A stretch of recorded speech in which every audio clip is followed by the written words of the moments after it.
উলাইকা কাল আনআমি বাল হুম আযাল। সেদিন নিচে নেমে গেল, আসহাবুল মাখলুকাতের মর্যাদা রইল না। এটা এখন বুঝবে না, বুঝবে কোন দিন। বাল হুম আযাল, আরো নিকৃষ্ট হবে, আরো নিচতর হবে কিয়ামতের কঠিন ময়দানে, যেদিন সকল প্রাণীরা একটি মাটির মধ্যে হাজির হবে। আর তাকে যখন বলা হবে, এত সম্মান, এত মর্যাদা, এত ইজ্জত তোমাকে দেওয়া হলো আজকের কিয়ামতের মাঠে, এখন গ্রেফতার করার যখন অর্ডার দেওয়া হবে, খুযুহু ফাগুল্লুহু সুম্মাল জাহিম সাল্লু, ওরে পাকড়াও করো। আল্লাহ অর্ডার দিবেন, ফায়ুখাযু বিন নওয়াসি ওয়াল আকদাম, ফায়ুখাযু বিন নওয়াসি, নাসিয়াতুনের বহু বচন নওয়াসি, কপালের উপরের চুল পাকড়াও করে ধরবে। আর আকদাম, কদমের বহু বচন, পাগুলো যখন উল্টায়া নিয়ে বেঁধে আল্লাহ রাব্বুল আলামিন বলবেন, ফাকুব্বাত ওয়ুজুহুহুম ফিন্নার, মাথা নিচের দিকে দিয়ে জাহান্নামে ছেড়ে দেয়।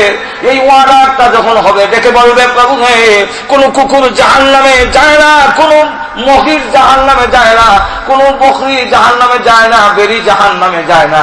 আমি আশরাফুল মাখলুকাত হইয়া এত ইজ্জত আর এত সম্মান, এত সুন্দর করে আমাকে বানাইয়াছ, এখন আমি জাহান্নামে যাই। ওই দিন আক্ষেপ করে বলবে, আমি তো পশু চাইতে আরো নিচে নেমে গেলাম। কি বলেন, ঠিক কিনা? আরো ধরে কোন ঠিক কিনা? সবাই না টেনে সম্পূর্ণ ওয়াজ মন দিয়ে শুনবেন। হুজুর আর আমাদের মাঝে নাই, হুজুরের জন্য সবাই হাস করে দোয়া করবেন। আরো ধরে কোন ঠিক কিনা? সবাই মন দিয়ে ওয়াজ শুনুন।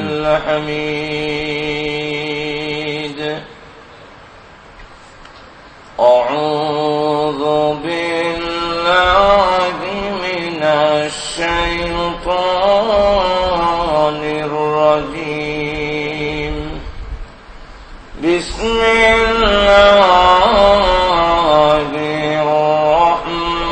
রহমানির রহিম। ইয়া আইয়ুহাল্লাযীনা আমানুত্তাকুল্লাহা ওয়া কুলু কওলান সাদীদা يصلح لكم أعمالكم ويغفر لكم ذنوبكم ومن يطع الله ورسوله فقد فاز فوزا عظيما. بارك الله لنا ولكم في القرآن العظيم ونفعنا وإياكم بالآيات والذكر الحكيم. صلى الله على سيدنا ومولانا محمد وعلى آله وأصحابه وسلم. صلى الله على سيدنا ومولانا محمد وعلى آله وأصحابه وسلم. بلغ العلا بكماله كشف الدجى بجماله حسنت جميع خصاله. صلوا عليه وآله. মুআজ্জাজ মুকাররম উলামায়ে কেরাম, মুরব্বিয়ানে আযম, যুবক ভাইরা, মহান আল্লাহ রাব্বুল আলামিনের দরবারে লাখ কোটি শুকর আদায় করছি, যিনি অত্যন্ত দয়া করে আসরের নামাজের পরে অত্যন্ত গুরুত্বপূর্ণ সময়ে কোরআন হাদিসের আলোচনা শোনার জন্য আমাদেরকে এখানে বসার তৌফিক দান করেছেন। এই জন্য আল্লাহ পাকের দরবারে সর্বপ্রথমে কালিমাতুশ শুকর আদায় করছি, আলহামদুলিল্লাহ। আলহামদুলিল্লাহ বলি। আমি আপনাদের সামনে পবিত্র কোরআন শরীফের সূরাতুল আহজাবের শেষ রুকু থেকে 2 খানা আয়াত কারিমা তেলাওয়াত করেছি। এই আয়াতের মধ্যে আল্লাহ প্রথমে আহ্বান করছেন ইয়া আইয়ুহাল্লাযীনা আমানু করে, কারণ আল্লাহ যত মাখলুক সৃষ্টি করেছেন এর মধ্যে মানুষ হইল আশরাফুল মাখলুকাত, সৃষ্টির সেরা। মানুষের সম্মান আর মর্যাদা সকল প্রাণীর চাইতে বেশি, হোক সে কাফের। কাফের হইল মানুষের সম্মান অন্য প্রাণীর চাইতে বেশি, কারণ আল্লাহ নিজে বলছেন ওয়ালাকাদ কাররামনা বানি আদম। আল্লাহ রাব্বুল আলামিন বনি আদমকে, আদমের আওলাদরে বেশি সম্মানিত করছে। আদমের আওলাদকে আল্লাহ রাব্বুল আলামিন সম্মানিত করেছেন। তা আদমের আওলাদ মুসলমান হোক কাফের হোক নাকি, তা আদমের আওলাদ না? তো আল্লাহ রাব্বুল আলামিন মানুষকে সম্মানও বেশি দিয়েছেন, আর মানব জাতিকে আল্লাহ রাব্বুল আলামিন বেশি সুন্দর এবং মজবুত করে সৃষ্টিও করছেন। আল্লাহ রাব্বুল আলামিন আরেক আয়াতে বলেন লাকাদ খালাকনাল ইনসানা ফি আহসানি তাকওয়িম। আল্লাহু আকবার, আল্লাহু আকবার।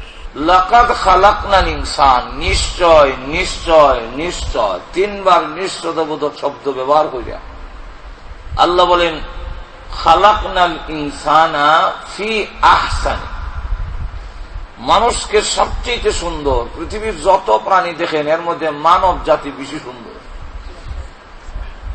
তার গঠন প্রণালী অন্য প্রাণীর চাইতে একটু ব্যতিক্রম, এবং এই পৃথিবীর যত জিনিস আছে বাদ বাকি যা আছে মানুষেরা তা সব বানাইছে মানুষের সুন্দর লেগে।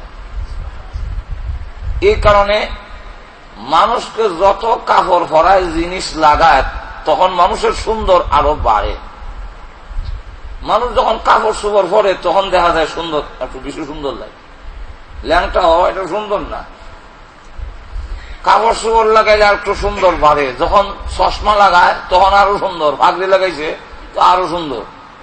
কিন্তু একটা বিলের চোখও যদি চশমা দেওয়া যায় আর বয়সের মাথার যদি পাগড়ি দেওয়া যায়, গুড়ারে যদি হওয়ার মধ্যে মুজা ভরাই দেয়, সুন্দর না হইয়া আরো রং হইব। মানুষকে আল্লাহ বানাইছেন সুন্দর, আর এই পৃথিবীর যা আছে সব মানুষের সুন্দর লেগে।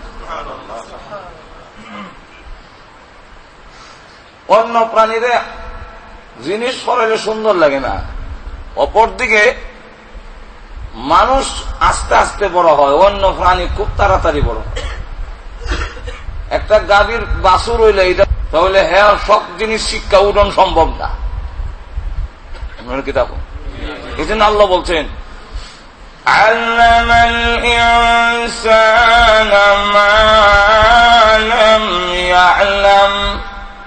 আল্লাহ বলেন আমি মানুষকে শিক্ষা দিছি যা সে জানতো না, এটা আমি হেরে শিখেছি।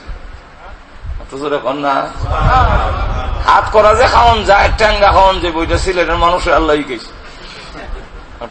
না এটা আপনার কুমিল্লা জানে না, ব্রাহ্মণবাড়িয়া জানে না, ঢাকার মেশে জানে না, সিটাগঞ্জের মেশে জানে না, রাজশাহী জানে না, কুষ্টিয়া জানে না, বগুড়া জানে না, কিন্তু সিলেটের মানুষ যেখানে যায় লন্ডন পর্যন্ত হাত করাই হচ্ছে। এটা যে খাওয়া যায় এটা কে শিখাইবে? না কিছু কিছু জিনিস আছে আমরা কেউ শিখেছে না, অটোমেটিক। আমরা দেশ হাল পাবে লাঙ্গল বানায়, একটা গাছের খাড়ি রে খাইতে ব্যয় করলে এখান থেকে আরেকটা ঢুকাইয়া এখানে একটা লোহার ভার লাগাইলে এটা লাঙ্গল হইব। এই ইঞ্জিনিয়ারিং বুদ্ধি কোন কলেজে পড়ছি? আপনারা ঘুমোতে আল্লাহ রাব্বুল আলামিন বলেন আমি শিখাইছি। একটা বাচ্চা এমনি পড়া হয় না, নিয়ে পড়াইলে দেখা যায় আলিফ বা তাসাই খাই দিলে পরের দিন আবার আলিফ ফাললে বা হইতে পারে না, বা হইলে তা বুড়িলায়। কিন্তু 2 বছরের ভিতরে এই বাচ্চা ঘরের যা জিনিস আছে, আত্মীয় স্বজন যা আছে, সকল জিনিসের নাম তার মেমোরির মধ্যে কি করে আইলো, এটা আসলে দুনিয়ার কোন টিচারে পড়াই নাই। আল্লাহ বলেন আমি পড়াইছি। আল্লাহ রাব্বুল আলামিন বলেন তো মানুষ, আল্লাহ রাব্বুল আলামিন বলেন সুন্দর করে বানাইছি। লাকাদ খালাকনাল ইনসানা ফি আহসানি তাকওয়িম। আল্লাহ বলেন আহসান, সবচেয়ে বেশি সুন্দর। মানুষ যখন অন্য প্রাণীর দেখে ও বড় নাইস, বড় সুন্দর, হ্যাঁ, ওইটার বাসা নাই, নাইলে আপনারা কইলে হইলে যে তুমি আমারও সুন্দর, আমার সুন্দরের কথা কোরআন শরীফে নাই, কিন্তু তোমার সুন্দরের কথা মহান আল্লাহ নিজে কোরআনে উল্লেখ করেছেন। মানুষের সুন্দরের কথা পুরুষ হোক আর নারী হোক, তার সুন্দরের কথা আল্লাহ কোরআনে উল্লেখ করেছেন। ময়না ফাঁকি খুব সুন্দর, ময়না রে তুই খুব সুন্দর, আমি কইলা, কিন্তু এই কথা তো কোরআন হাদিসও নাই। কিন্তু ছবির না সেন্টার ঠিক নাই, কিন্তু এর পরও মহান আল্লাহ হয় আমি সুন্দর হয়ে বানাইছি। একটা হলো সুন্দর তার বাহ্যিক সুন্দর, আর একটা হলো তার ভিতর সুন্দর। সুন্দরের দুই ব্যাখ্যা, সব ব্যাখ্যা অনেক টাইম নেই।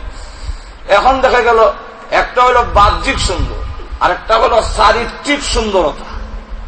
বাহ্যিক সুন্দরে মানুষের চোখ ঠান্ডা হয়, আর এটা ক্ষণস্থায়ী, কিছু সময়ের জন্য। আমার চামড়া কালার, গঠন খুব বালা, এটা দেখতে কতদিন, যতদিন আমি সুস্থ থাকবো, ডায়াবেটিস ধরে লইব, সিমি যাই বুগি, এরপরে যখন একবার হাতলা হয় না হইলো চোখ গাতার যে বুগি, এরপরে দেখা যাবো দাঁত বেরিয়া, সেটা দেখা যায় কবর থেকে মুর্দা মন উঠতে এসে লাগে, যেরকম ঠিক কিনে এইগুলো চোখ ঠান্ডা হয়। আর চারিত্রিক সুন্দরের কারণে মানুষ জান্নাতের উপযুক্ত হয়। এই জন্য আল্লাহ নবী বিশ্বনবী রাহমাতুল লিল আলামিন বলে দিয়েছেন, আমার উম্মতেরা যখন গ্লাসের সামনে গিয়ে তুমি সুন্দর দেখবে, চেহারা খুব সুন্দর, এই দেখে আল্লাহর শুকর আদায় করবে, আর বলবে আল্লাহ আমার চেহারা আমার গঠন যেমন সুন্দর বানাইছো, আমার চরিত্রকেও সুন্দর বানাইয়া দাও, এবং এই সুন্দর চেহারা জাহান্নামের আগুনে জ্বালাইও না। জাহান্নামের আগুনে আমার এই সুন্দর চেহারা যদি জ্বালায় দাও, আমি যদি জাহান্নামের লাকড়ি হয়ে যাই, তাহলে এই সুন্দরের কি দাম? ঠিক কিনা? তো মানুষ আল্লাহ রাব্বুল আলামিন সুন্দর বানাইছেন। আবার বলেন তাকবীন, মানুষ বড় মজবুত। এর ব্যাখ্যার মধ্যে উল্লেখ করেছেন মানুষ কি করে মজবুত হলো। মানুষের চাইতে গরু, ছাগল, হাতি এগুলো আরো বেশি মজবুত। একটা মানুষ বুড়া হয়ে গেলে লাঠির উপরে নির্ভরশীল হয়ে যায়, লাঠি ভর দিয়া চলতে হয়, রুজি রোজগার করতে পারে না, কর্ম দক্ষতা হারাইয়া ফেলে রুজি করতে পারে না, সন্তানের উপরে আরেকজনের উপরে নির্ভরশীল হয়ে যায়, হয়তো সন্তানের উপরে আর না হয় সরকারের উপরে, একজনের উপরে না একজনের উপরে। আর শুধু হোকা আমরা এই দেশও কইতারেন যে না আমরা সন্তানের উপরে নির্ভরশীল না, আপনারা তো সরকারের উপরে কান্ত করে রয়েছেন। আমরা দেশে তো বুড়া মা বাবা তার সন্তানের উপরে, পরিবারের উপরে একটা বোঝা, মানে তার একটা বুড়া করলো উপরে। কিন্তু এই দেশে হয়তো সরকারে দেয় বলে আপনারা এটা সন্তানের উপরে এত পড়ে না, কিন্তু একজনের উপর একজনের উপর তো নির্ভরশীল হয়ে পড়ে, লাঠির উপর ভর দিয়ে চলতে হয়, নিজে নিজে চলতে পারে না, দুর্বল, কর্মদক্ষতা হারায় ফেলে। কিন্তু একটা গরু কোনদিন তার সন্তানের উপর নির্ভরশীল হয় না। আর মালিক এইরকম নাই, বুড়া গরুরে আরো 5 বছর গরু ঘুমাইয়া ঘুমাইয়া খাওয়ায়, এমন ইতিহাস পৃথিবীর নাই। আপনার কি তখন আছে? কোন মালিকে কি একটা গরুরে, একটা কুকুরে, একটা বকরিরে বার্ধক্য জনিত কারণে কর্মদক্ষতা হারাই ফেলেছে, এখন আর রুজি রোজগার করতে পারে না, খালি গরু ঘুমায় ঘুমায় থাকে, দেখে সপ্তাহে না খালি করে। আর মালিকে হয় 20 বছর গরুটারে বা 12 বছর গরুটারে দিয়ে চাষাবাদ করলাম, এত উপকার লইলাম, এত খেদমত তারে দিয়ে লইলাম, এখন বুড়ি গেছি কি এখন আমি খাওয়াই, এমন আছে? এখন আছে নাকি? নাই। তো একটা প্রাণী সে বুড়ো হয়ে গেল, কর্মদক্ষতা হারায় না, মরার আগ পর্যন্ত বুড়া হইল, দাঁত সমান হয়ে গেছে কি? আমরা তো সকল গরুর দাঁত এটা সমান হয়ে গেছে কি শুনছেন কিনা জানি না। কিন্তু এরপরে দেখা গেল কর্মদক্ষতা হারায় না, হ্যাঁ তার রুজি করে খাইতে পারে, হ্যাঁ তার নিজে নিজে চলতে পারে। এরপরে জবাই করে যখন খায় তার চামড়া পর্যন্ত খামো লাগে, আর আমার চামড়া 2 বছর দিয়েও কেউ নিত না মনের উপর। মজবুত কি করে হইলাম? ব্যাখ্যার মধ্যে লেখে মজবুতের অর্থ হইল মানুষেরও কান আছে, গরু, ছাগল, বকরি, মহিষেরও কান আছে, কিন্তু মানুষের কান দিয়ে শুধু শুনে তাই না, গরুও শুনে কিন্তু শ্রোতা হতে পারে না। কি তো হইতে পারে না, শ্রোতা হইতে পারে না। একটা গরুর যদি ওয়াজ করা যায়, এই গরু ওই সামনের ক্ষেতটা যায়, এটা চেয়ারম্যানের, এরপর একটা আমার,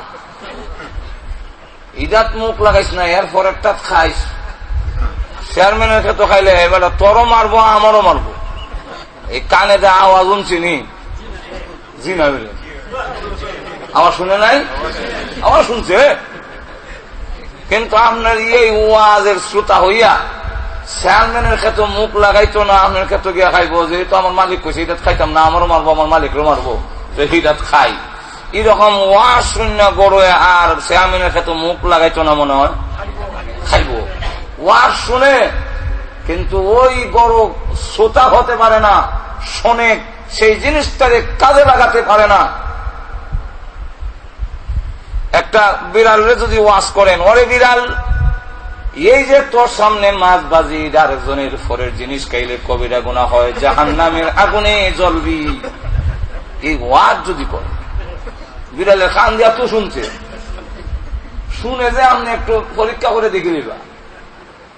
বিড়াল যখন আমাদের ঘরে দরজা ভাগ করে দরজা বন্ধ করে একটা দিছে, এরপরও ও উন্ডু দিয়া যখন ঢুকে, তো ঢুকবার সময় দেখা যায় গিয়া মাছ বাজে খাইবার লেগে যখন ঢাকনা ফালায়, আর আপনার বেগম সাহেব মাছের খাইলে কয়ে যখন দৌড় দেয়, দরজার আওয়াজটা ওইতে দেরি হয়, বিড়াল দৌড় দিতে দেরি হবে না, তাহলে বুঝি লেছে দরজা খোলার আওয়াজ অন্য বুঝি লেছে আইতাছে আমার ভিড়বার লাগিয়া। বলেন ঠিক কিনা? তাহলে বোঝা গেল একটি বিড়াল কানে শুনে না, এরকম নয়, শোনে, কিন্তু শ্রোতা হতে পারে না। শ্রোতা হওয়ার পাওয়ার তার কানের মধ্যে নাই। গরুরও জবান আছে, আমরারও জবান আছে, মহিষের জিহ্বা আছে, আমাদেরও জিহ্বা আছে, কিন্তু গরু মহিষ তার জিহ্বা দিয়ে সব বুঝে, কিন্তু সে কথা বলতে পারে না, বক্তা হতে পারে না। কিন্তু আমি বক্তা হইলাম, আপনাদের সাথে কথা বলতেছি, তাহলে আমার জিহ্বার মধ্যে পাওয়ার এমন এমন মজবুত যে আমার জিহ্বা লড়াইলে তার ভিতর থেকে কথা বের হয়।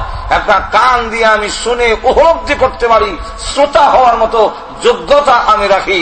আল্লাহ বলেন, গরুরও কান দিলাম, তোমাকেও কান দিলাম, তোমাকেও জিহ্বা দিলাম, মহিষকেও জিহ্বা দিলাম, কিন্তু তোমাদের জিহ্বা, তোমাদের কান এত মজবুত যে তুমি আওয়াজ শুনে শ্রোতা হতে পারো, তোমার জবান দিয়ে তুমি বক্তৃতা করতে পারো, তুমি বক্তা হতে পারো।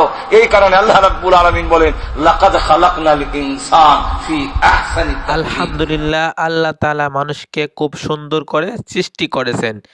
সৃষ্টি সেরা মানুষ। আমরা এখন ওয়াজ শুনবো, সৃষ্টি সেরা মানুষ। মানুষকে খুব সুন্দর এবং মজবুত করে সৃষ্টি করেছে, কিন্তু এই মানুষ তার মর্যাদা যদি ধরে রাখতে না পারে, তখন আশরাফুল মাখলুকাতের মর্যাদায় সে আর থাকতে পারে না। সে তখন চতুষ্পদ প্রাণী, কুকুর বিড়ালের সমান সমান হয়ে যায়, মর্যাদায় কিন্তু আর থাকতেছে না। এটা বোঝা যাবে কোন সময়? পৃথিবীর থেকে বিদায় হওয়ার পরে, হাসরের মাঠে যাওয়ার পরে গিয়ে বুঝ হবে যে আমি আমার মর্যাদা আর সম্মান ধরে রাখতাম পারছি, একটু ধরে কর না, ধরে রাখতে পারিনি। আল্লাহু আকবার। আমাদের বাংলাদেশের 300 জন সংসদ সদস্য পার্লামেন্টের, কি বলেন ঠিক না? এই 300 জন থেকে কি সবাইকে মন্ত্রী বানাই নিয়েছে? মন্ত্রী যাদেরকে বানানো হয়েছে তাদেরকে সরকার সম্মানিত করেছে, কি বলেন ঠিক? অথচ তার চাইতে আরো যোগ্য লোক সংসদ সদস্য আছে, হেরা বই দিছিল যে আমরা মন্ত্রী বানাইব, কিন্তু হেরারা দেখা যায় মূলা দেখাইয়া মন্ত্রিত্ব আরো জনকে দিয়েছে। নাই এমন ইতিহাস?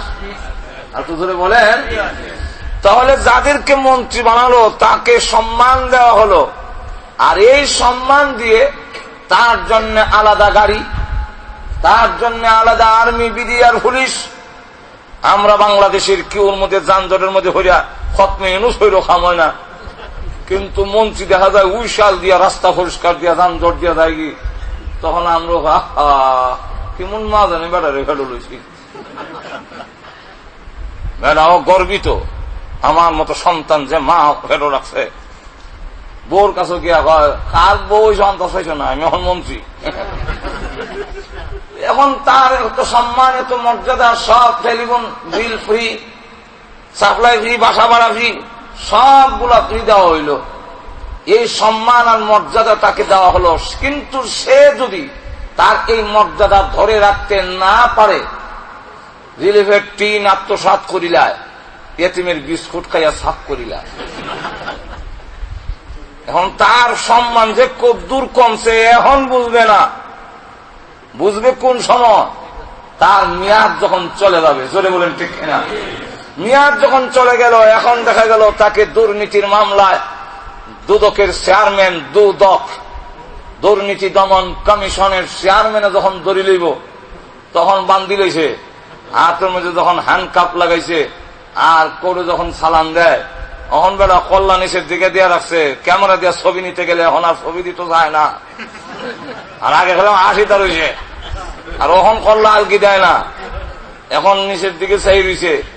আর যখন চালান দেয়, খবরে যখন দেখানো হয়, খবরের পাতায়ও যখন কাগজের মধ্যে আসে, টেলিভিশনে যখন দেখায়, তখন যে মানুষে কইছিল কেমন মা জানে এইবার ভেড় লইছিল এমন মন্ত্রী মার ফের দৈন্য, এবার বলে এইবার কোন বেটে জানে ভেড় লইছিল। এখন এখন দেখা যায় তাকে যখন চালান দেয়, এখন এইবারের মান মন্ত্রীর মর্যাদা রয়েছে, কোন মর্যাদায় আইছে? সুরের খাতারও। আর তোদের এখন কোন খাতা রইল? সুরের খাতা রইল। তাহলে সে তার সম্মান মর্যাদা ধরে রাখতে না পারার কারণে ছিল মন্ত্রিত্বের মর্যাদায়, কিন্তু তাকে যখন সরকার মন্ত্রিত্বের মর্যাদা দিল, আর এই মর্যাদা ধরে রাখতে না পারার কারণে এখন সুরের দল একবেলা মানুষের বড় হিংকাইটা ঢুকে সুর, আর এইবেলা দেশের জনগণ পাহারাদার হইয়া, রক্ষক হইয়া, ভক্ষক হইয়া আরো নিকৃষ্ট সুর হয়েছে। যেরকম ঠিক না? ঠিক না? এখন তাকে সুরের খাতায় চলে আসলো, আশরাফুল মাখলুকাতের মর্যাদায় আর মন্ত্রিত্বের মর্যাদা রইল না। ঠিক তেমনি হবে আল্লাহ সরকার সমস্ত মাখলুকের মধ্যে যাচাই বাছাই করে মানুষকে আশরাফুল মাখলুকাত, সৃষ্টির সারা উপাধি তোমাকে দেওয়া হলো, কিন্তু এই মানুষ যদি তার মর্যাদা আর সম্মান ধরে রাখতে না পারে, তাহলে দেখা যাবে এই মানুষ আশরাফুল মাখলুকাতের মর্যাদায় থাকে না। আল্লাহ রাব্বুল আলামিন বলেন, أولئك كالأنعام بل هم أضل أولئك هم الغافلون। আল্লাহ রাব্বুল আলামিন বলেন, উলাইকা কাল আনআম, সে কিন্তু এখন পশুর মানে হচ্ছে। মন্ত্রী যেমন সুরের মর্যাদায় ছিল, এখন আশরাফুল মাখলুকাত চতুষ্পদ জানোয়ারের সমানের সমান। কাল আনআম, জানোয়ার হয়ে গেছে, এটা কইছে না, কইছে কাল আনআম, চতুষ্পদ জানোয়ারের মতো। মতো কেমনে? সিং উঠবো আর তুই যখন আমার মা বুঝুন না, আপনারা বুঝলে কিছু হ্যাঁ না কই। এখন কি সিং উঠবো? আবু জাহিল কি সিং উঠছি, লেজ বাড়িছে, তো মতো কেমনে হইল? আল্লাহ বলে দিছে মতো কেমনে। আগে যে ওয়াজ করছিলাম, খান আছে বিড়ালের, কিন্তু জাহান্নামের ওয়াজ করলে করোনার না করণ সমান। তোরকম ঠিক কিনা? গরুরে ওয়াজ করলে করোনার না করণ, কান আছে শুনে কিন্তু কামায় না। আল্লাহ রাব্বুল আলামিন বলেন, سواء عليهم أأنذرتهم أم لم تنذرهم لا يؤمنون। আল্লাহ বলেন সমান কেমনে কেমনে হইল আনাম, যে সাওয়াউন আলাইহিম, হে নবী তাদেরকে আনজারতাহুম আম লাম তুনজিরহুম, এদেরকে জাহান্নামের ভয় দেখান। যদি বলেন এই মূর্তি পূজা করো না, পূজা করো না, শিরক করো না, হারাম খাইও না, এই ওয়াজ যদি করেন জাহান্নামের আগুনে জ্বলবি, তাহলে এরা কান দিয়ে শোনে কিন্তু গ্রহণ করে না। সুতরাং ওয়াজ করো না, না করুন, জাহান্নামের ভয় দেখানো আর না দেখানো সাওয়াউন, বরাবর সেম সেম। আগে যেরকম আছিল এখন এরকমই। আনজারতাহুম আম লাম তুনজিরহুম লা ইউমিনুন, অগণবিজি ওরা ঈমান আনবে না, কানের যোগ্যতা হারিয়ে ফেলেছে। সুতরাং তার মধ্যে আর পশুর মানের মধ্যে কোনো বেশ কম আর দুজনে কম নাই, চলাফেরাও একরকম হয়ে যাবে। চলাফেরা একরকম। কিভাবে একরকম? চতুষ্পদ জানুয়ারির পেশাবে ধরলে বয় না, হ্যাঁ বই তো হারে বয় না, কেন বই বাসন দিয়ে ধরবো করে। আল্লাহ আকবার। বাইজুল বুস্তামিকে জবাব দিল, সিটা করবো দেখে আওয়াল গিটা রাখে। আমিও এক মানুষের জিগাইলাম, ভাই আপনি যে পেশাব করে আইলেন উবাইয়া, আপনার কি কমরও কোনো সমস্যা আছে? না, সমস্যা হইল তো আছে আলাদা। আপনার কি ভাড়ার রোগের মধ্যে কোনো দোষ আছে? না। যুবক মানুষ উবাইয়া পেশাব করলা, আমার কমরবি সাপ সিধা করবো দিকে উবাই হয়ে গেছি, বইয়া করলে সিধা আইব।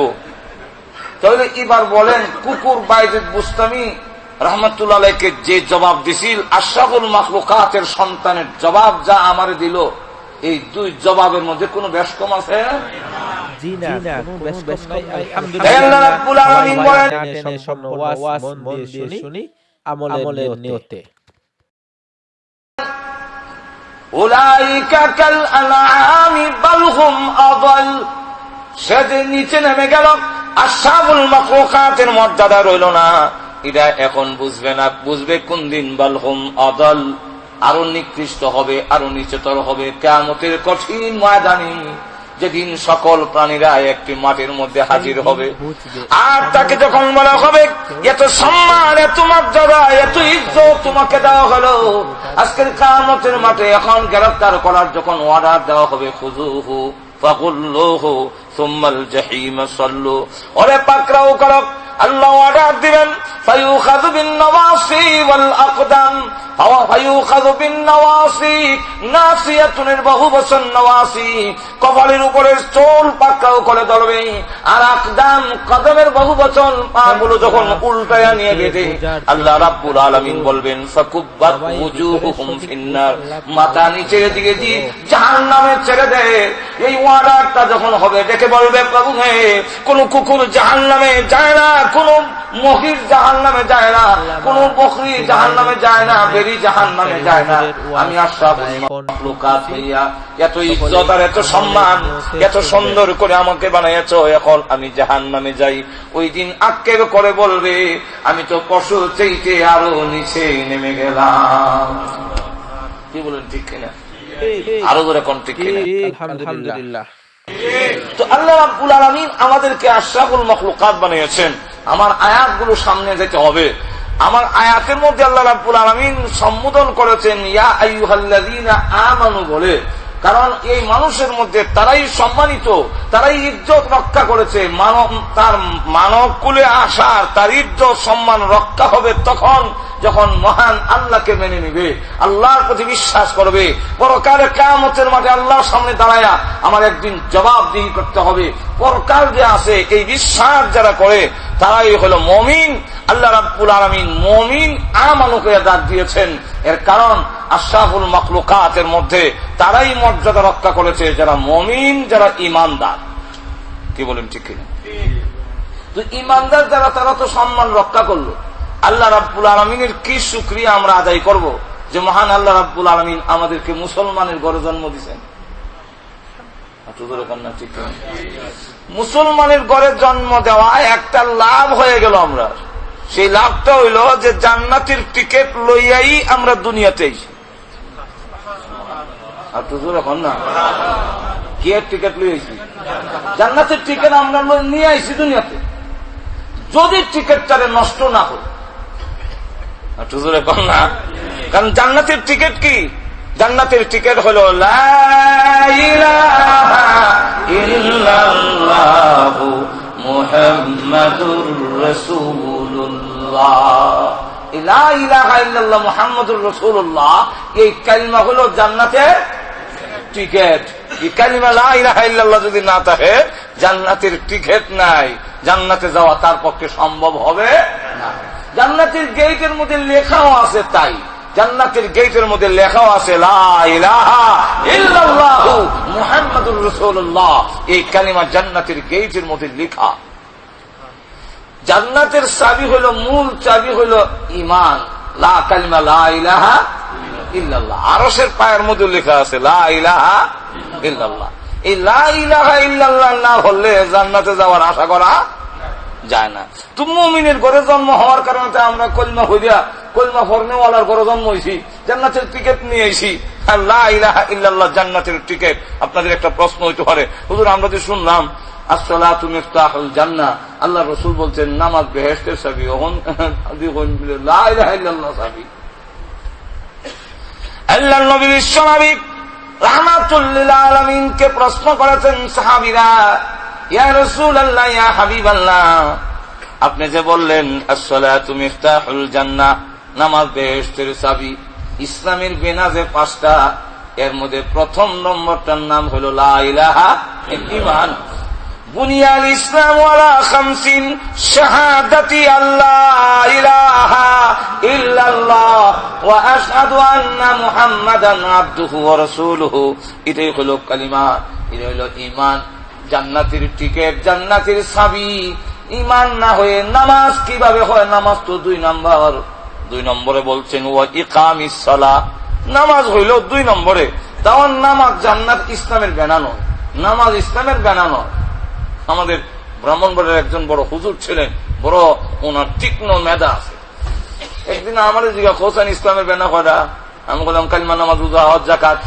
কালিমা নামাজ রোজা হজ জাকাত একটা লাই হয়ে দিছি, 5টা ইসলামের বেনা 5টা।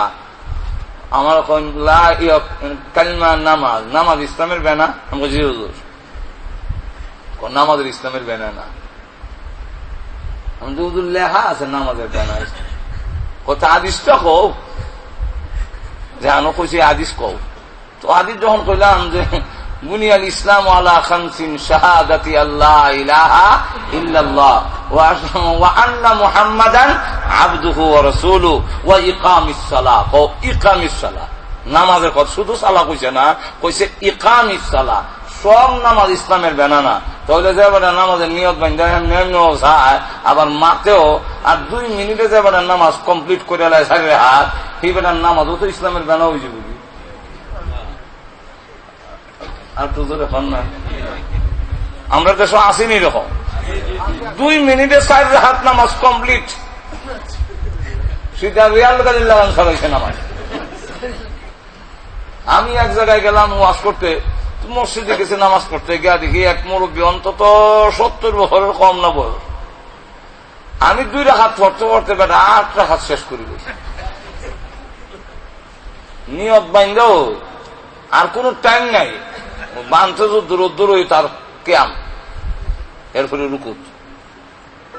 রুকুত যে গেল আর ফিরে আয় না, এখান থেকে সাজদাত যে গেল, আর 2 সাজদার মাঝখানে বই নাই, মাত্র কল্লাটা আর কিছু আটটা মেলা দেয়। এরকম ভাবে যখন নামাজ পড়তেছে, তখন আমি ভাবলাম যে এইভাবে যদি হয়, এই অবস্থায় যদি হয়, দেখা যায় 2 মিনিটও লাগছে না, সব নামাজ কমপ্লিট করে দিয়েছে। ভাবলাম বেটা কইয়া দেওয়ার দরকার, হয়তো বেটা জানে না, ওনারা বইলা দেওয়ার দরকার। এই কথা যখন ভাবলাম, যেই মাত্র আমি ওই দিকে আগাইছি, এমনি আমার যারা দাওয়াত দেন আমার ইশারা দেয়া হয়। আশা করি হুজুরের কথাগুলি আপনারা বুঝতে পারছেন। এরকম মানুষ এখনো ইশারা দেখে বললাম যে বিপদ আছে, কিছু মাতলাম না, নামাই তো ঘরে কইলাম যে সাসারা তো বলে দেওয়ার দরকার, এইভাবে নামাজ হলে তো নামাজ ওই তুই না। আপনার ঠিক আরো মুরব্বী আলেমও কইয়া দেখছে, এবার কইলে হয় তুমি কদিনের নামাজি, আমি 60 বছর ধরে নামাজ, আমার নামাজি খাইবা।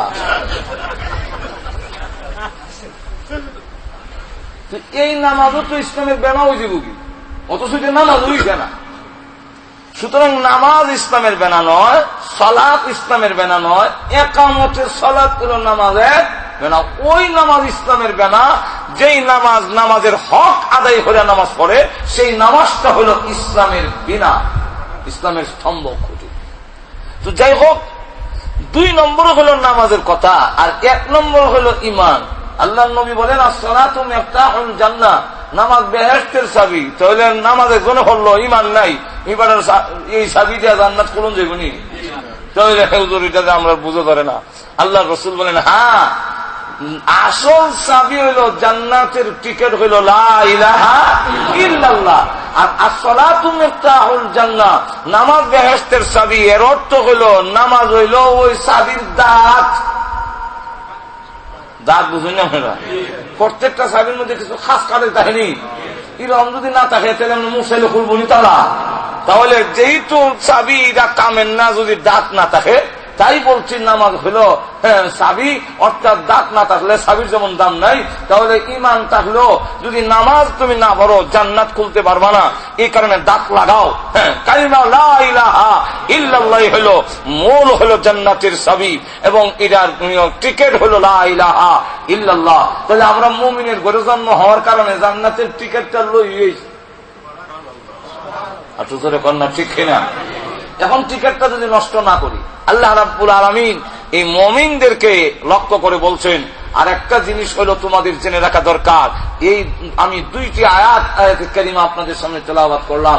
এই দুইটি আয়াতের মধ্যে আল্লাহ 4টা শর্ত দিয়েছেন যে এই 4 শর্ত যদি পালন করো, এই 4 কথা যদি মানো, তাহলে আমি আল্লাহ কি পুরস্কার দিব এটাও উল্লেখ করে দিয়েছেন।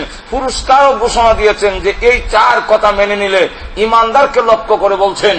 কারণ যত মানুষ আছে এর মধ্যে আল্লাহর কাছে সম্মান এবং আশরাফুল মাখলুকাতের মর্যাদা তারাই রক্ষা করছে যারা পড়ছে লা ইলাহা ইল্লাল্লাহ। ইমানদারকে আল্লাহ রক্ষা করে বলেন, ইয়া আইয়ুহাল্লাযীনা আমানুত্তাকুল্লাহ। আল্লাহ রাব্বুল আলামিন বলেন, ইয়া আইয়ুহাল্লাযীনা আমানু, হে ইমানদাররা, তোমরা যারা ঈমান এনেছো। ইমানদারকে সম্বোধন করে আল্লাহর পক্ষ থেকে ইমানদার বড় টাইটেল দেওয়া, একবারে বড় জিয়াফত করছে। তো লোকেরা জিগা এত বড় জিয়াফত নয় গরু জব হইরা অত আনন্দ কেনে? ব্রিটিশের পক্ষ থেকে আমার খান সাহেব উপাধি দিচ্ছে। কারণ আমরা খান চৌধুরী যাই, এটা তো ব্রিটিশের দেওয়া উপাধি না, আল্লাহর দেওয়া। আটু ধরে হন না, যে সময় ভারতবর্ষে আছি ধারায় টাইটেল গুলো দেওয়া গেছে, খান সাহেব, চৌধুরী সাহেব, অমুক সাহেব। কিন্তু কোরআনের মধ্যে তো খান সাহেব চৌধুরী সাহেবের কোন টাইটেল নাই। খান সাহেব যে উপাধি দিয়েছে ব্রিটিশ, খান বাহাদুর। এই কারণে এত বড় জিয়াফত আনন্দ, ব্রিটিশ গভর্নমেন্ট আমাকে খান বাহাদুর উপাধি দিয়েছে। তো তার ভাই যখন বড় ভাইরে জিগাইল, ভাই সাহেব কিতাব বিষয় অত আনন্দ, বলে জানোস না তুই কি রে? এখন থেকে আমি খান বাহাদুর। তো বলে, ভাই আপনার ব্রিটিশ সরকারে আপনার খান বাহাদুর উপাধি দিছে, এর লেগে আপনি অত খুশি, অত আনন্দ। আর আহকামুল হাকিমিন আল্লাহ রাব্বুল আলামিনের পক্ষ থেকে আমাদেরকে টাইটেল দিয়েছেন, আমরা হইলাম ইমাম বাহাদুর, তুমি হইলা খান বাহাদুর, আর আমি হইলাম ইমাম বাহাদুর। খান বাহাদুরের সহিত ইমান বাহাদুরের সম্মান মর্যাদা বেশি না কম? আর তো ধরে হোকা, আল্লাহু আকবার। লক্ষ্য করে দেখেন আবু জাহেল কত খান বাহাদুর বুঝিছে, কিন্তু তার চাইতে খাব্বাব, সুহাইব রুমি, হযরত বিলাল, আব্দুল্লাহ ইবনে মাসউদ, এই সমস্ত নিরীহ সাহাবী যারা ছিল তাদের সম্মান মর্যাদা আবু জাহেলের চাইতে বেশি না কম? আর তো জোরে হোকা, এত বেশি আল্লাহর কাছে এত দাম, আবু জাহেলের কোনো দাম নাই। খানা অন্ধ সাহাবী, চোখে দেখে না, গরিব খানা। আমরা তো যারা অন্ধরা বাংলাদেশে বিজ্ঞাপনের উপযুক্ত, খানার দাম দেয় না। আর আবু জাহেল তথা বড় বড় লিডারদেরকে নিয়ে রসুল বসছেন, আর এর চেয়ে সম্মানী ব্যক্তিত্ব আরব দেশে আর নাই, সবরে নিয়ে বসছেন। তারা শর্ত হইল, আপনার কাছে আমরা আইতাম পারি না, আপনি তো সম্ভ্রান্ত, আপনি তো সবচেয়ে আরব দেশের সকল কিছু মিলাইয়া, আবার কুরাইশের মধ্যে আবার বনু হাসিম হলো কুরাইশের যত গোত্র আছে সকল গোত্রের মধ্যে শ্রেষ্ঠ গোত্র হইল বনু হাসিম। আল্লাহ রসুলকে এমন গোত্রের মধ্যে হারাইছে যে কেউ নাক টানবার মতো আর কোন সুযোগ নাই। তো আল্লাহ নবী আপনার সাথে তো আমরা বইতাম পারি, মারতাম পারি, কিন্তু আপনার আশেপাশে যত ফকির মিসকিন খানা ল্যাংরা লোলা, এটার কি দাম আছে? এটা যাই যাব এদের সামনে আমরা বললাম আমাদের প্রেস্টিজের লস। আরে বাপরে, নাউযুবিল্লাহ। আল্লাহ কোরআনে বলে, وَيَسْخَرُونَ مِنَ الَّذِينَ آمَنُوا, ইমানদারদের নিয়ে তারা উপহাস করে, মস্কারি করে, এরা কি দাম আছে? এরা তো গরিব মিসকিন ফকিরের দল। আল্লাহ বলেন, আল্লাহ রাসূল এরা জানাই দিন, وَالَّذِينَ اتَّقَوْا فَوْقَهُمْ يَوْمَ الْقِيَامَةِ, নবীজি জানায় দিন তাদের কাছে কোনো দাম না থাকতে পারে বিলালের, তার হযরত আব্দুল্লাহ ইবনে মাসউদের, হযরত সুহাইব রুমি আর খাব্বাব এদের মতো লোকের কোন সম্মান মর্যাদা তাদের কাছে না থাকতে পারে, কিয়ামতের কঠিন ময়দানে দেখবে তাদের মর্যাদা আমি আল্লাহ তাদেরকে সুউচ্চ মর্যাদা দিয়েছি।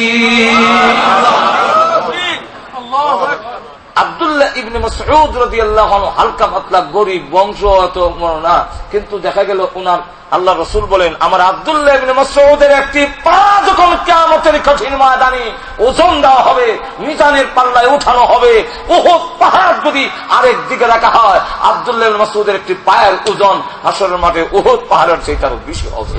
সুবহানাল্লাহ, আল্লাহু আকবার, সুবহানাল্লাহ। কিন্তু তোমাদের কাছে তাদের দাম নাই। তো যাই হোক, কালো আবু জাহেল, উতবা, শাইবা, ওয়ালিদ ইবনে মুগিরা তাদেরকে নিয়ে রসুল বসছেন, আর রসুল তাদের কথা কি খুব মনোযোগ দিতেছেন। আর একজন সাহাবী এসে চোখে দেখে না, অন্ধ, ওনার নাম আব্দুল্লাহ ইবনে উম্মে মাকতুম রাদিয়াল্লাহু আনহু।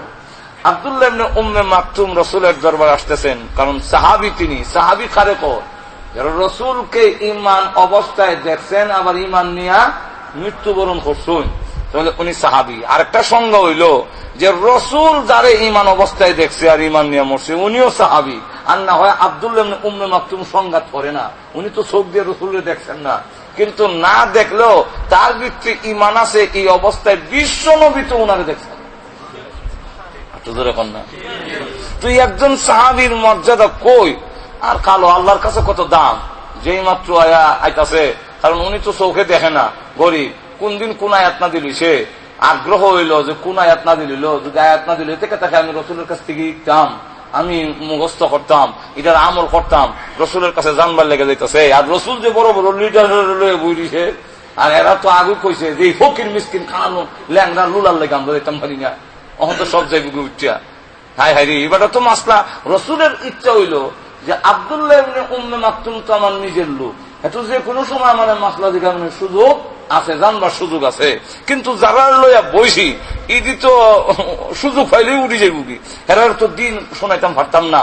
আর লিডার যারা আছে, কমিউনিটির সর্দার যারা আছে, নেতৃত্ব যারা দেয়, নেতা যারা আছে, আমরার ভিতরে অনেক সময় আকাঙ্ক্ষা থাকে, হেরা যদি ইসলামের পক্ষে আইয় তাহলে আমরা ইসলামটা প্রচার করতে।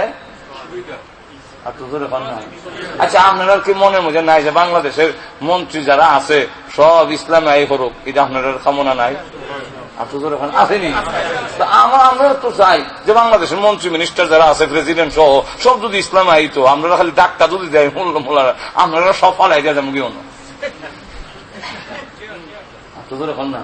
কিরকম ঘটনা ঘটছে, সরকার প্রধান বা প্রেসিডেন্ট বা কোন মন্ত্রী পরিষদে ডাকলে দেওয়া যায় সুবহানাল্লাহ, যে মৌলবী সাহেবরা ভাবা যায় না 6 মাসে 1 বছরের ভিতরে গুইয়া সব দেখা যায়। মানুষের মন্তব্য করে আর উল্টা এখানে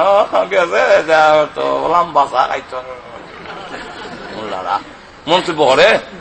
আসলে উদ্দেশ্য এটা নয়, উদ্দেশ্য উলামায়ে কেরাম যে তাদেরকে যদি ইসলাম বোঝানো যায়, তাদেরকে যদি ইসলাম বোঝানো যায় তাহলে ইসলামটা অনেক উপরে যাবে, এবং সেখান থেকে যদি ইসলাম আসে সমাজের মধ্যে ইসলাম আমাদের পালন করতে বুঝাইতে সহজ হয়ে যাবে।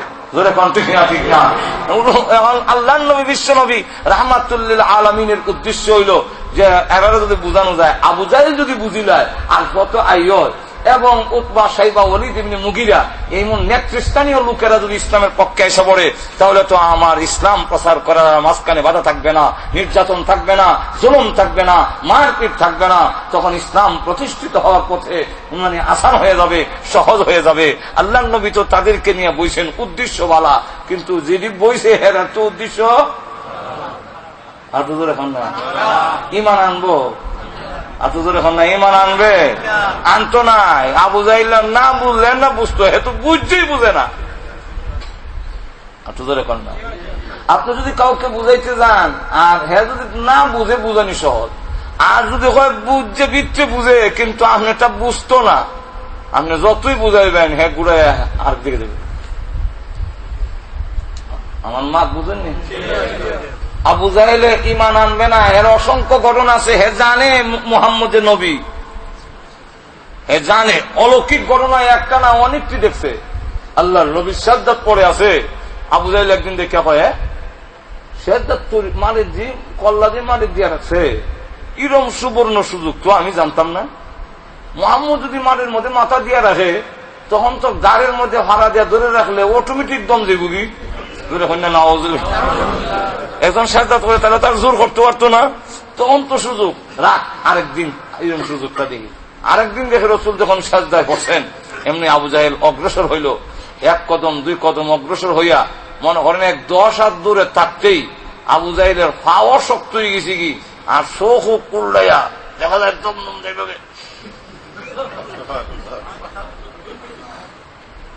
পরে আস্তে আস্তে আস্তে আস্তে আতঙ্কিত হইয়া এক কদম দুই কদম পিছিয়ে পিছিয়ে আইসে। তো লোকেরা জিগায় তোমার দম সুনন্দা বাড়ি হত হইতেছে না, তুমি কইলে মোহাম্মদের গারো হার আমার বানাউজুবিল্লাহ, আর এখন দেখা যায় তোমার চোখ পড়ে গেছে কি, চেহারা পরিবর্তন হয়ে গেছে কি, বিষয় কিটা?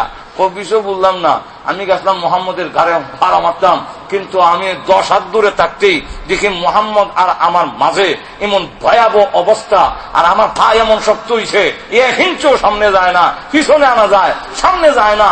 আমি আর কর্মকিটা শেষ পর্যন্ত নিরুপায় হইয়া আয় করছি।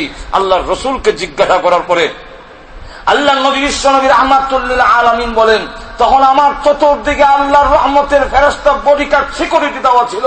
আবু জাহেল যদি আরো জোর করে অগ্রসর হয়তো 2 হাত জায়গা ফেরেশতারা টেনে তাকে ছিঁড়ে খণ্ড বিখণ্ড করে দিত, আমার গায়ে হাত লাগতে দেওয়া হতো না। এই সমস্ত ঘটনাগুলো দেখতে হ্যাঁ খুব ভালো করে বলছে মোহাম্মদ যে সত্য নবী, কিন্তু এত মাননের ইচ্ছা নাই না। এখানে আমরা দেশে এরকম অনেক আছে বুঝে কিন্তু মানে না। কেন আবু জাহেল মানি যদি, তাহলে আমার দল থেকে লোক যায় বুঝি সব মোহাম্মদের দল, আমি আলাদা যে একটা নেতা এটা থাকতো ঠিক কিনা। তো এইভাবে আল্লাহ নবীর উদ্দেশ্য হইল তারা বুঝানি। আর আব্দুল্লাহ ইবনে উম্মে মাকতুম চোখে দেখে না, এখন অগ্রসর হইতাছে রসুলের দিকে, আর আল্লাহ মানি ইয়া রাসূলুল্লাহ, আল্লাহ মানি ইয়া রাসূলুল্লাহ, আমার শিখাইন। কোন আয়াত নাযিল হইছে আমি শিখতাম, কত বড় আগ্রহ নিয়ে আইছি শিখত। গরিব খানা জন অগ্রসর হইতাছে, আল্লাহ মানি আমার শিখাইন ইয়া রাসূলুল্লাহ কইতাছে। আল্লাহ রসুল শূন্য ওই দিকে গুরুত্ব দেয় না, বরং আরো চেহারা কিছু বেজার হইয়া, ওই কিছু বেজার হইলে চেহারা টানলে 2 ভ্রু এহানো হয়। ঘুমাই গেছেন কিনা আপনারা? ঘুমায়েন না, ওয়াজ বয়স সাউন্ড লাগে, কিছু দেখানো লাগে জোরে কণ্ঠে ঠেঙা। 2 ভ্রু টান দিলে বেজার হইয়া কপাল খুশ করলে তখন দেখবেন ভ্রু আর একটু কাছাকাছি হয়, এটা কয় ভ্রু সংকুচিত করা, হ্যাঁ শুদ্ধ বাংলায়। আর আমরা দেশের ভাষা হইল কপাল খুশ করা, জোরে কণ্ঠে কিনা। রসুল একটু চেহারা তাওয়াজ্জু দেয় না, এদিকে শুনেও না। আচ্ছা এবারে কই মনে পড়ে, এবারে বুঝাইতাম আমার লোক, হ্যাঁ মানে তো সবসময় ভাইমু এই সর্দার মাতাব বটি, অত দামি দামি লোক, অত বড় মন্ত্রী মিনিস্টার প্রেসিডেন্ট বুঝছে। এখন এরা যদি যাই কি সে তো আর হইতাম না, এর লেগে রসুল তাওয়াজ্জু দেয় না। আর চেহারাও কিছু বাজার হয়ে কপাল খুশ করে বই দিছে, আল্লাহ সহ্য হইছে।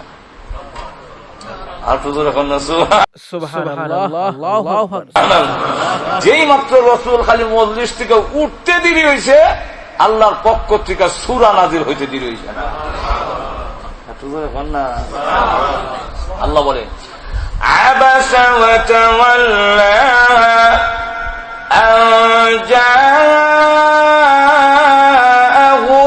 আ'মা ওয়া মা ইউদরিকা লাআল্লাহু ইয়াযাক্কা। নবীজি আবাসা কপাল খুশ করেছেন, ওয়া তাওয়াল্লা মুখ ফিরে লইছেন। কেন? আনজাহুল আমা, একজন অন্ধ এসেছে। নবীজি এই লোকটা দেখে আপনি মূল্যায়ন করলেন না, যাদেরকে নিয়ে বসেছেন তাদের চাইতে এই অন্ধ লোকটার দাম আমি আল্লাহর কাছে কোটি কোটি গুণ বেশি। তাহলে এখন চিন্তা করেন, ইমানদারের আল্লাহর কাছে দাম বেশি, আল্লাহর কাছে সম্মান মর্যাদা বেশি। আল্লাহ রাব্বুল আলামিন আহ্বান করে বলে যে তুমি আর যত দামি লোক দেখো, আমার কাছে এটা দাম নেই, তোমরা কাছে দামি, কিন্তু আমার কাছে নয়। আল্লাহ ইমানদারকে লক্ষ্য করে আহ্বান করে বলেন, ইয়া আইয়ুহাল্লাযীনা আমানুত্তাকুল্লাহ ইমানদারেরা, ইত্তাকুল্লাহ, আল্লাহকে তোমরা ভয় করো, আল্লাহরে ডরাও। আল্লাহরে ডরাও, এটার ব্যাখ্যা কি? আল্লাহরে ডরাও এর অর্থ হইল মসজিদ হইতাম না, নাকি মাজারও যেতাম কি? আল্লাহরে ডরাও এর অর্থ হইল আরো বেশি করে নাচ গান করতাম আর ইয়ে খাইতাম। এখন আমরা নাচ গানের তাহলে মুসলিম জাতি এমন ভাবে লিপ্ত হয়েছে, মুসলিম জাতি আজকে মেলার নামে, এই দেশও আছে কিনা জানি না, আমরা দেশ মেলা মেলা বেলে ওগুল গুনার আড্ডা খানার মেলা, মেলা মানে জমা হওয়ার কি, এখানো জমা হয়েছে। এখন জমা হয়ে গিয়া দেখা যায় নাচ গানের মধ্যে আমরা লিপ্ত হয়েছি এমন ভাবে। এরপরে আবার কই কিটা হুজুর মুসলমানের উপর অত বড় দুর্নীতি খেলে, অত বড় দুর্গতি এখানে, ঠাড়া হল এখানে, আর অত বড় বড় বিপদ খালি মুসলমান আজকে সারা বিশ্ব বিপদগ্রস্ত এখানে অকল ফাফাসারে লিপ্ত হয়ে পড়ছি। আলহামদুলিল্লাহ, সম্পূর্ণ ওয়াজ শোনার জন্য সকলকে ধন্যবাদ। আর সবাই হুজুরের জন্য খাস করে দোয়া করবেন। হুজুর আমাদের মাঝে নাই, হুজুরের নসিহতগুলি সকলেই আমলে শুনবেন। সবাইকে ধন্যবাদ।